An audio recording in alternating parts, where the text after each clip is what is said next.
বড়দিনের আগে হাতে মাত্র কয়েকটা দিন, আর এই বড়দিনের কেক খেয়ে আপামর বাঙালি সেলিব্রেশন করে। বড়দিনে একটা তো বিশাল চাহিদা থাকে, আর সেই চাহিদা পূরণ করতে চরম ব্যস্ততা বেকারিগুলিতে। কাঁচামালের যেভাবে মূল্যবৃদ্ধি বেড়েছে, তাতে করে গুণমান বজায় রাখতে গিয়ে কিছুটা বাধাপ্রাপ্ত হচ্ছে। তবুও তারা চেষ্টা করে যাচ্ছেন যে গুণগত মান এবং ভালো স্বাদের কেক গ্রাহকরা যাতে পায়।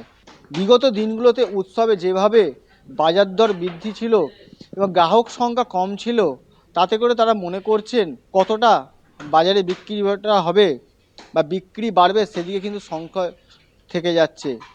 তবে অন্যদিকে কিন্তু রোজকার ব্যবহার করার যে কেক, তার কিন্তু বিক্রি বাট্টা সমান তালেই চলছে। তো আগের তুলনায় এবারে যা কাঁচামালের যে পরিমাণে যা দামগুলো বেড়েছে, যার কারণে প্রোডাকশনের হারটা অনেকটাই কমে গেছে। তো আমরা এখন বর্তমান যে আমার কাজ লেবার আছে, সেগুলো এখন টোটাল সব মিলিয়ে 14 জন মতো আছি আমরা। ঠিক আছে, তো যে আগের যে তুলনায় যে কেক বেচা কিনা হতো, সেই তুলনায় এবারে তো আর সেইভাবে মার্কেটটাকে ধরে রাখতে পারা যাচ্ছে না। আছে সেটাই একইভাবে রাখার চেষ্টা করছি, তো দাম তো বৃদ্ধি করা যাচ্ছে না।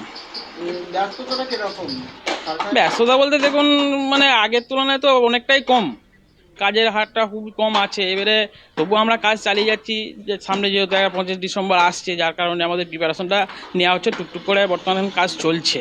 এবছর যা পরিস্থিতি আছে, ময়দা তেল ডালদা তেলের ঊর্ধ্বমুখী বাজার, সেই জন্য ব্যবসা পরিস্থিতি খুব খারাপ। বড়দিন হওয়া খুব সম্ভাবনা আছে, মানে এত পরিস্থিতি খারাপ যে মানে ঊর্ধ্বমুখী বাজার, দামটা নির্ধারণ তো না নিম্নমুখী হওয়া পর্যন্ত কাজকর্ম খুব করা কঠিন কাজ হয়ে পড়বে। হুগলির সিয়াখালা থেকে পাপ্পু সাদরা, আমার শহর কলকাতা টিভি।